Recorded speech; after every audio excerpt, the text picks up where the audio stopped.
Welcome to another edition of Behind the Gate with Scott and Kate, and special guest tonight from Ontario, but we also have a special co-host tonight, a fella from over Nova Scotia. We'll introduce him in just a moment, but first of all, I wanted to tell you about our special guest and mention that it's our 42nd episode tonight. So we're climbing our way to number 50. So we should be reaching that goal in the not too distant future. So tonight's special guest will tell you a little bit about him.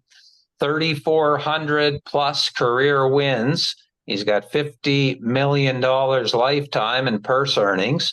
In 2024, he's got 123 wins, $3.8 million in purses. And I checked on Trackit going way back to 2009.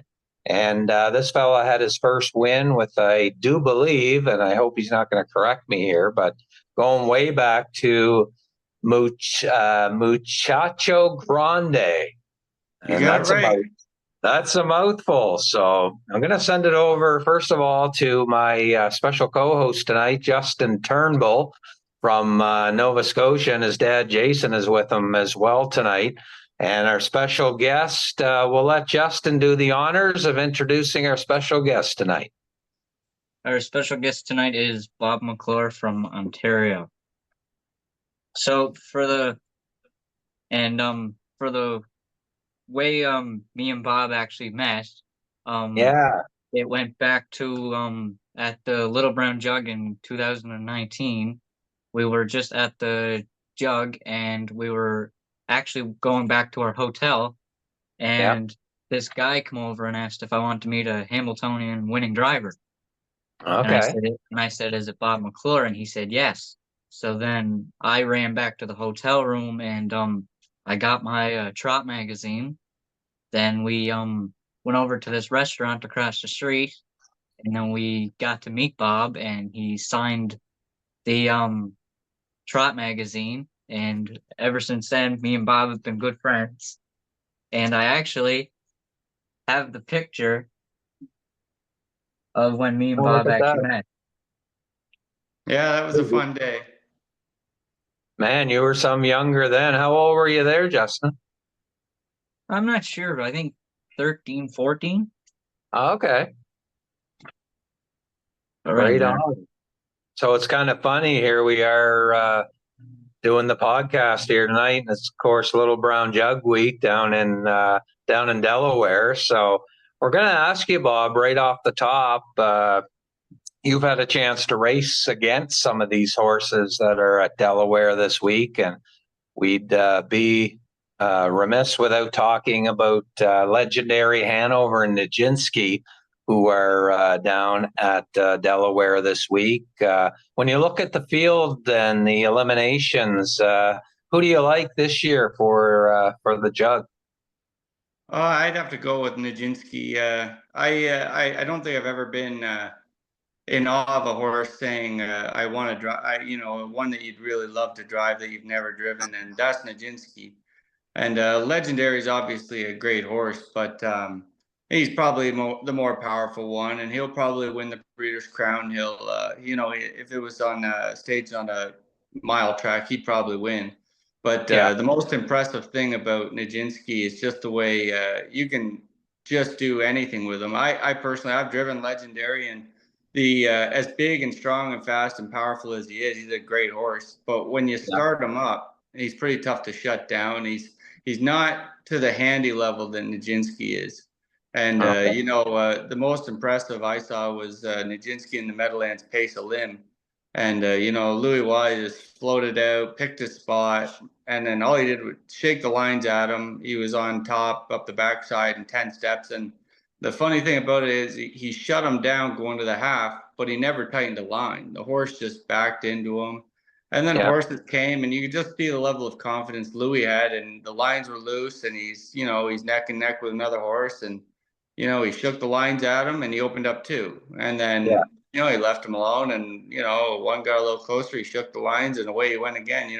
That start, stop, and easy driving nature. I think that's going to be a massive benefit in the Jug. where, you know, Legendary, you know, you've got to have good position. You know, if James has to start him up, it might be a little tougher to shut him down. And if he has to go, he's going to win the heat likely. But, you know, if he has to go to the front, start him up, and he gets going a big, you know, a real big trip, that's not going to leave a lot left for the final. Where Nijinsky, I think he's such a handy, take care of himself kind of horse. He's going to be the freshest going into that final for sure. Right on. I know Justin wanted to ask you some of the horses that you've been involved with. I know one right off the top of my head, mare that I just love to watch, and that's Sylvia Hanover. Tell us a little bit about her and how you got to drive her and your relationship with Mark Stacey, and you know what's a fantastic mare she's been over the years. Well, see, the incredible part about Sylvia is I think she was born with 3 lungs. You know, there's just you know, when she was at her top, which is everything but maybe the last 3 starts, 4 starts, minus just recently in the Milton. I think if I get out any earlier in the Milton last week, she wins, no doubt.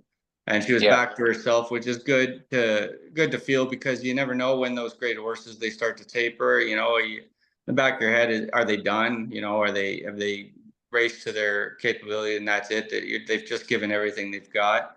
But any start that she was fresh, you almost, you know, every other horse you drive, you want to strategize and put them in the right spot, use as little effort as possible, and find the path of least resistance. Where with her, you wanted to throw her into a dogfight. The bigger and heavier it was, she was going to come out on top. You just wanted to wear them down.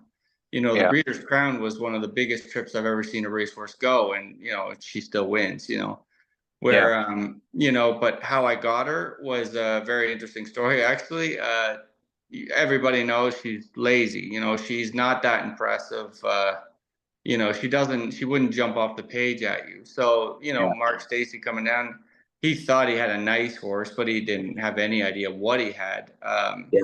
You know, and then he brings her into baby race the first time she showed up, and James went with her. Well, I guess James wasn't all that impressed either, because the next week she's in to go again. Well, he booked off her for one of Nick Gallucci's, and you know, and I love rubbing that in James's face a little bit because we're good buddies. But and it's funny, Yeah.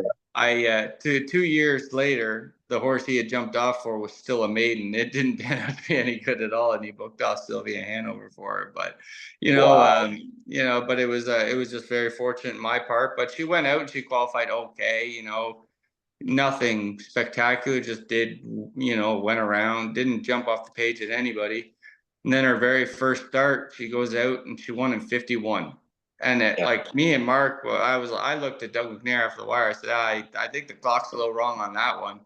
Yeah. And he's like, I don't know. And then I'm like, no, there's no way. And then I get back to the winner's circle, and the first thing Mark Stacey says, he says, I think the timer's a little off. I said, I'd say, you know. And then, you know, the judges retimed it, the charter retimed it, me and Mark retimed it, and sure enough, it was bang on. And then the next week she Wow. goes out and just buries them by about 10 lengths in faster time, and you know, the rest is history. I think she went Yeah. down as so far the greatest filly of all time, Yeah. and just been very fortunate to drive her. But at the same time as I was fortunate to drive a world champion like her, I think she cost Mark Stacey a few hairs, and gave me a bleeding ulcer. You know, just the way she wants to do things.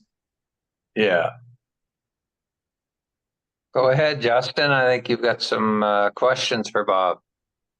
Yeah, can you explain the recent equipment change on Highland Kismet, and what are your thoughts on the change?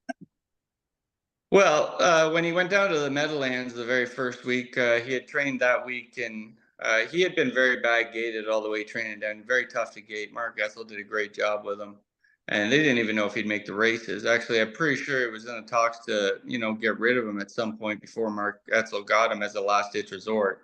And you know, they had the hobbles tight, and that was the only way he could race. And I was warned. The only reason I actually drove him his first start was because Mark Etzel had some health problems. He ended up in the hospital.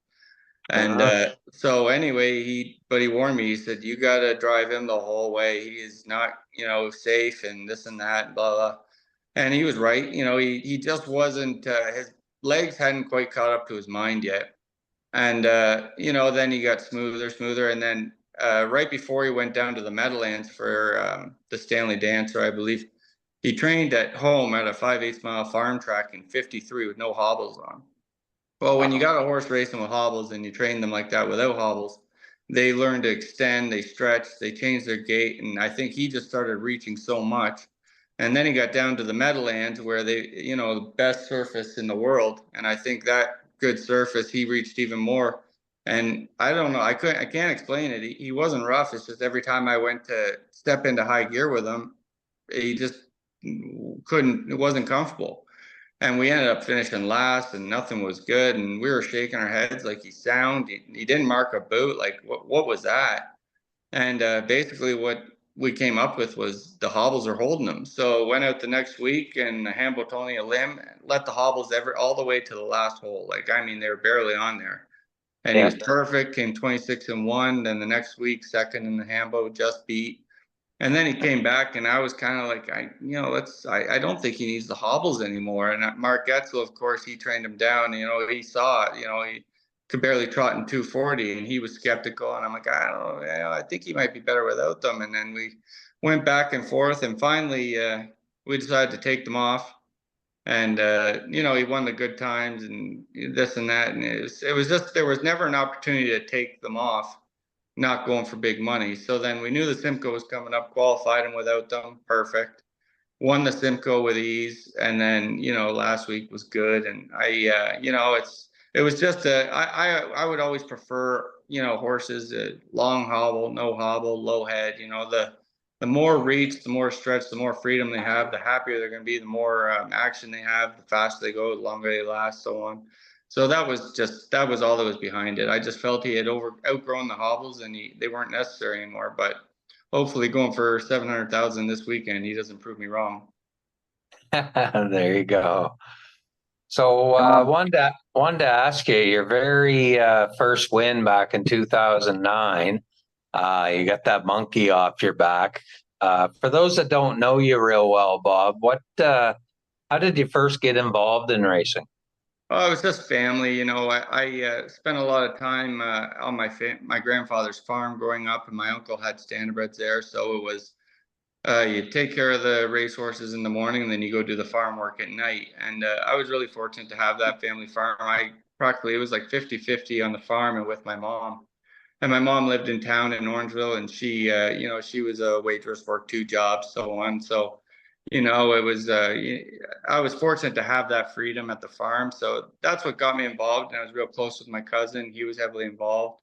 And he was more like a brother to me growing up. And so Muchacho Grande was actually trained by him, and that was his first win Yeah. as well. So really fun story to look back on. Yeah. Okay, go um, ahead, Jeff. Going back to Highland Kismet for a second, what was it like driving in the torrential rain at the Hambletonian?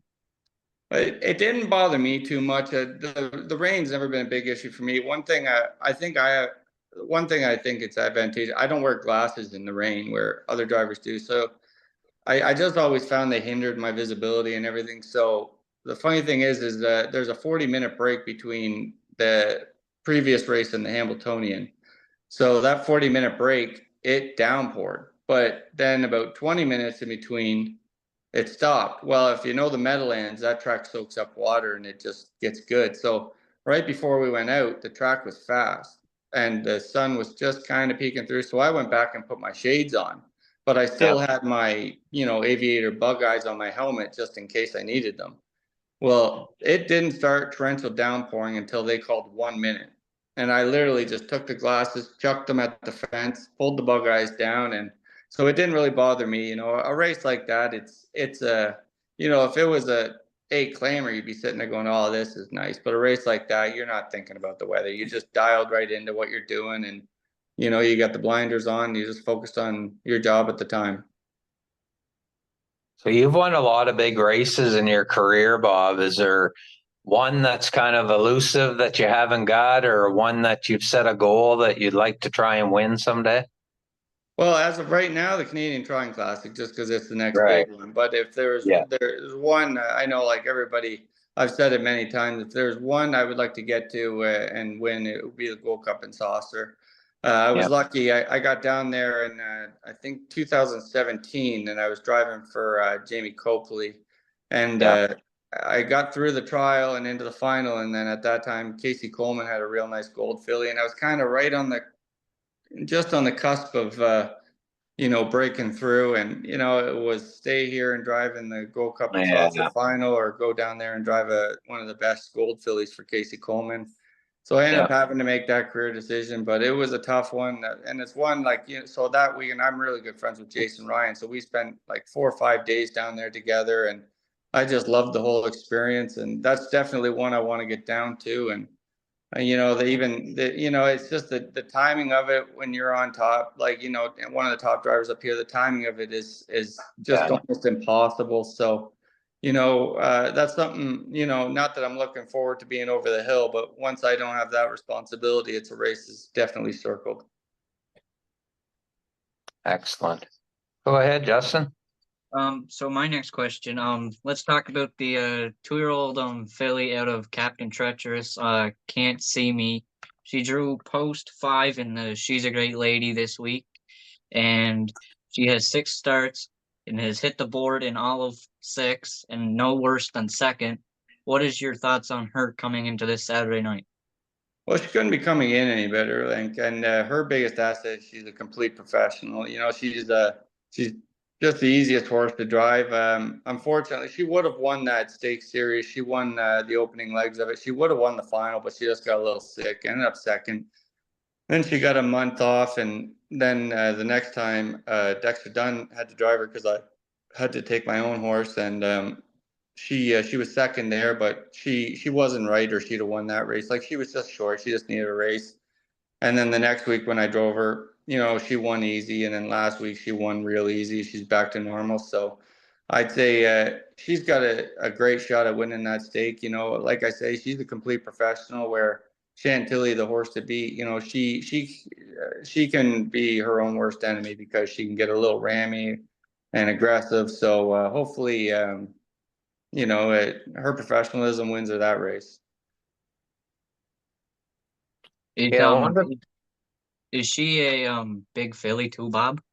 No, she'd be about average, just about what you'd want. Real solid, not huge, but on the strong side, and a real athletic build. It's not big and clunky. She's just about the perfect athletic size. Tell us your connection with, I know you drive a lot for him, Dr. Ian Moore. He's got a number of stake horses that he's had over the years, Bob, and you've had, I believe you drove for him this year in the North America Cup final. So how did that relationship come about with Doc Moore? I know he uses you quite a bit. Well, my relationship with him started long before I ever drove for him, because I was best friends with his son Tyler for years. And in the wintertime, this is back before I was with my wife Jody and had kids. They go to Florida for the winter. Well, Tyler was staying in Ian's place for the winter, and me and him actually lived there together. But so, it's like a best friend hanging around his best friend's dad. You're kind of like adopted in your family. So me and him have a much closer relationship than just friends, but that's both good and bad for driving for him, because we argue constantly. But I really enjoy him. He's an amazing trainer. We've got nothing but good things to say about each other all the time. I was talking to him, this morning at 7:00 this morning for a bit, and he loves flying me around in his plane and stuff. But yeah, we were second, beat only half a length in the NA Cup one year with Tattoo Artists. It's just a great relationship. I wouldn't say I'm his main driver, but we've worked together enough over the years, and anybody who ever drives for him is fortunate to do that. Yeah, and you look down at the Maritimes, Bob, and a lot of guys have grown up in the Maritime provinces, a lot from PEI that go up to Ontario. And what do you think sets Maritimers apart in being able to make that leap into the circuit up there? Well, I mean, it's anywhere you come down, like, with horse sense, you're going to be able to fit in. And Ontario is obviously the mecca, but I'd say, like, you got guys from out west, you got guys from the U.S., you've got guys born here. It's a great spot to be able to race, and obviously, like, it's being close by too. Good horses come down here and so on, but I think you've got a large number of people in the Maritimes who enjoy horses and love the racing. So, a few of them are obviously going to be able to break through and be able to come down here and earn a really good living doing it. Okay, go ahead, Justin. So you got almost 3,500 wins, and could you name your top 3 horses? Best horses or favorite horses? Just top, like, favorite kind of to drive. Well, my favorite horse by far to drive is Poseidon Sealster. And they were contemplating taking him down to the Gold Cup in Saucer this year, but I guess they opted out. I'm not sure why, but he's just like driving a robot. He's the fastest leaving horse I ever drove, but you can leave at Mohawk in 8th and 11 seconds and be at the quarter in 31 if you want. He's got a feather mouth, perfect gait, and if you run him up the wood and they go half fractions, he'll win in 49, swooping the field. Just an absolute perfect horse to drive. And then obviously you got to throw Forbidden Trade in there. Forbidden Trade came along at a time in my career where I didn't have the experience or maybe the respect or the just I needed a horse like him who was just classy, perfect to drive. He'd put you in good situations, and if you put him in a bad situation, he could usually bail you out of it. So he's obviously right there with them. And then Sylvia Hanover, it's hard to discard her too. My next question would be for you. What would be the fastest horse you've ever driven? For a piece, Poseidon is the fastest for a piece, and I think he had to go head to head with Bulldog and Tattoo for those open ranks for a while, and it was fun because I'd just outleave everybody, let Tattoo go, he'd let Bulldog go, and then we'd finish right there. So, but he was, I won in 147, or I mean not one with him, he won in 147 without me in the Meadowlands, but I had some charted miles, I think in 47, 48 with him. And for a piece, he is the fastest horse you could go with for a while. And actually, like, and Sylvia Hanover too. I remember when the other drivers they're the best drivers in the world. They're gonna try and find ways to beat you. Well, they kept trying to turn it into a sprint after a while, thinking that she'd take the middle half off and they could sprint away. Then they found out in a hurry that she'd come back half in 52 with you too. Like, she could go so fast for a piece. It was just when she wanted to do it. But those two would be the fastest horses I've driven. Yeah, what would be your 3 biggest wins? I mean, of course, the Hambletonian being probably your biggest, but what's a couple others that stick out in your mind in your career so far? Yeah, the Hambletonian's obviously the pinnacle. But most recently, the Good Times Trot meant a lot to me. Mark Etzel's like a father to me, so it just meant a lot to win that race, not only for him but for us and as a team. And with a horse too that was on his way to not even having a racing career months before. So that was a really special race. It said a lot about Mark Etzel as a trainer, and that one I think I really wanted that one for him more than me, so it just meant a lot more. And staying with Mark Etzel in 2017, me and him both started in Hanover, and I always wanted to win the Dream of Glory. And we won it together, and that's kind of where our relationship started. We won it in 2017 with a horse called Mr. Muscle, and it's my favorite race call of all time. A big, loud, echoey, bad system, but still gives me goosebumps to this day. Go ahead, Jess. What would you say the toughest horse you've had to driven so far? That would be Donna Soprano, a trotting filly that Luke Blay had, and she wasn't real big, and she was lame. Like, it was hard to keep her sound. She was hard to drive. She was hard to train. Luke Blay did an amazing job just getting her there and working out a system that worked for her, worked for everybody. And She actually, yeah, actually, I have to retract her win in the Elegant Image is probably my favorite race of all time. I kind of, it slipped my mind there for a minute, but she was tough as nails. You had to drive her, but man, she was the gamest horse I ever drove. And if she ever stayed sound, it's no doubt in my mind she goes 49. And me and Luke Blade were talking the other day about, drawing impressions. His 3-year-old trotting filly this year. She's an absolute standout, just dominant. And me and him both agreed she wouldn't touch Donna Soprano. Donna Soprano was that good. I mean, they're in the Peaceful Way, 2-year-old trotting filly. I pulled her 3 wide at the 3/8 pull at Mohawk, went around everybody, cleared the front. You just don't do that with 2-year-old trotting fillies. But you could do a lot with her that you couldn't do with other horses. And in the Elegant Image, she was in with Bella Bellini, and I remember getting into the last turn. She wasn't as sound as you would have wanted her. And I got into that last turn, and I was just hanging on for dear life, hoping she wouldn't make a break. Bella Bellini cleared me, and I actually came back on and beat her. And that's a great race call too, because it looked like she was down and beat and done, and she just fights back and beats a world champion like that. I wanted to ask you about your thoughts on the Crave series that they have out, kind of showing you guys up close and personal, and what it's meant for harness racing to, have an audience to, most people in Canada have Crave. So, I mean, what's it like to be part of something like that? And, must have been a lot of fun so far doing that. Oh, it is a lot of fun, like a ton of fun. And one thing Yeah. I've noticed about it is all the advertising and putting ourselves out there, it kind of Yeah. stays within the industry. It doesn't seem to reach out Yeah. outside the industry.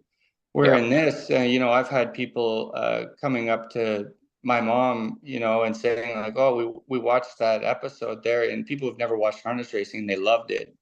And after the first series, it was kind of evenly split thoroughbred and standardbreds.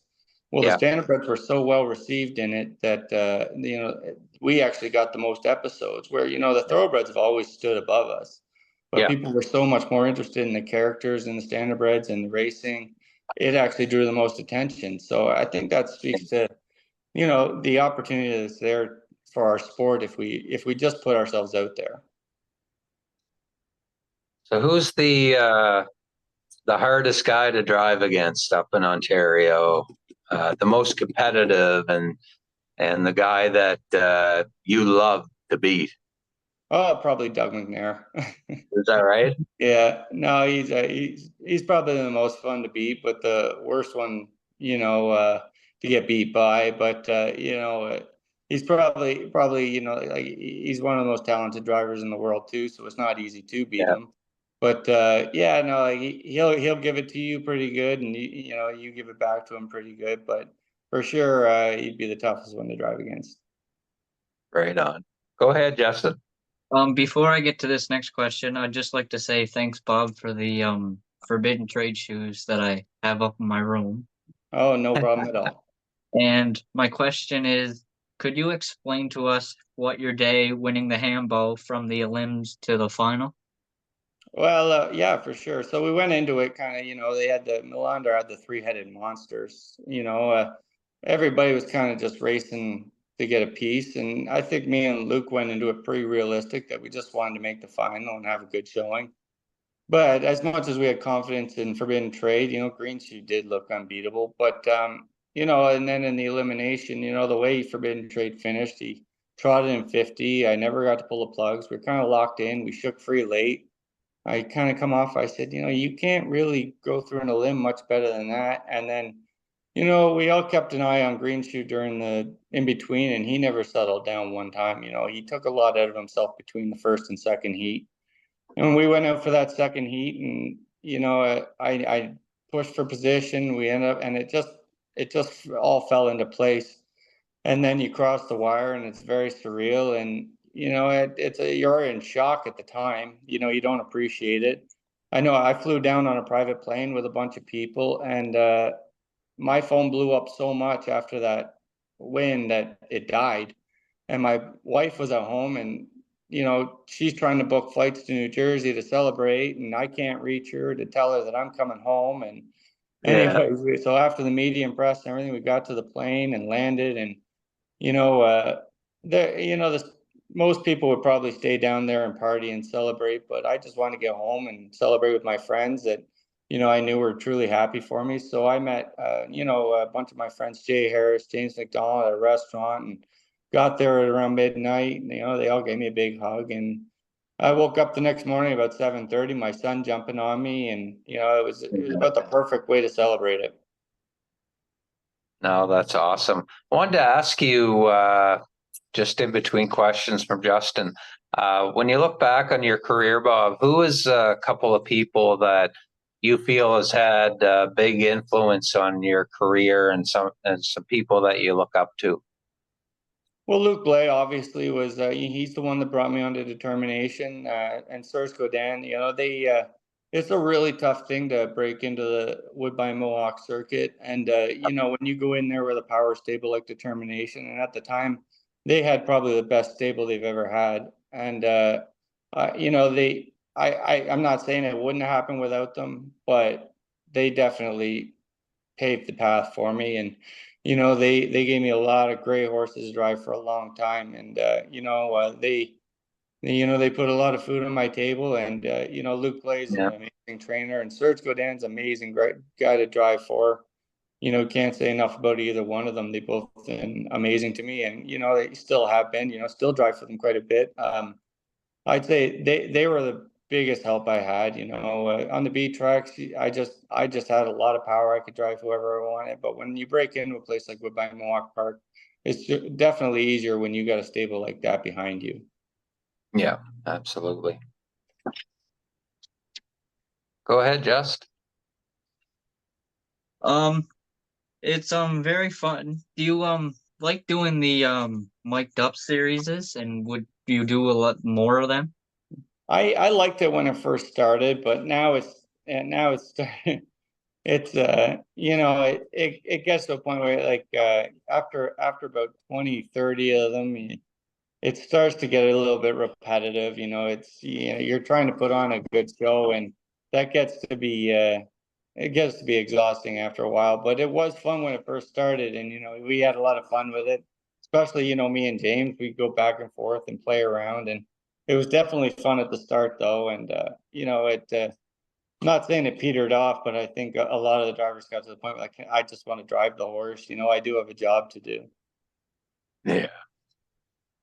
For my final question here, Bob. So when you are not racing, what are other things that you like to do outside of racing? Well, in the summer, I like to golf, but the main thing is just, I got two little boys. One not so little anymore. He's about to turn 9, and he plays hockey. A lot of hockey. 2, 3 times a week, and I love going to his hockey and working with him on his hockey and watching him play hockey. And he's gotten to be pretty good at it. So, and then my youngest one, he takes on a lot of attention, but being home with the family is it's a lot of fun. It's not a chore at all. They're great to hang out with. No, that's awesome. There's Well, one listen. with me right now. There you go. How you doing, young fella? Good. Good. You know. Well, listen, Bob, can't thank you enough for taking part in our podcast. And I know Justin has been thrilled to co-host here tonight. It's been a while getting together with you, but thank you very much for taking the time. And it's been great to get to know you a little better. And best of luck this weekend. Yeah, my pleasure. I appreciate that, and it was nice talking to you guys. Okay. You got a few words you want to say, Justin? Just take care, and good luck Saturday night. Thanks, buddy. Hopefully see you soon. You too. All right. Thanks again, guys.